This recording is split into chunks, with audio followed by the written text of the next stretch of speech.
Good morning, good morning. Mayong buntag, mga umaga. So, ngayong umaga ay maghimay ko og malunggay. So, nahimay na ni siya. Patuloy ko lang siyang himayin kasi medyo mahaba-haba pa ang kanyang mga steam. Sa'yo tagmata kay it's a Sabbath day. Prepare. Magluto lang ko og munggo. Gamay nga munggo akong lutoon. Para na isabaw ang akong mga anak. So, naka-ready na ang aking munggo. Konti na lang yun para ilagay ko ng aking malunggay. Kita ko ang aking munggo. Ayan ang aking munggo.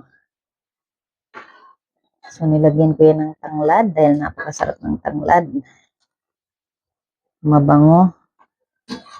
At syempre, may konting himaya na isda. Pritong isda nilagyan ko.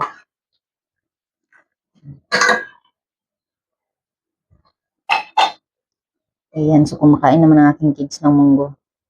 Aking konting malunggay. So, naka-jacket pa ko karon kasi ang lamig. Umuulan ng madaling araw. Medyo malakas-lakas ang ulan dito. Kaya naman ay naka-jacket pa ako kasi malamig pa. So, kamusta kayo dyan?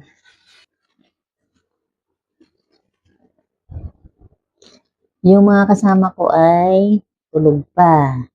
Mga kids, tulog pa.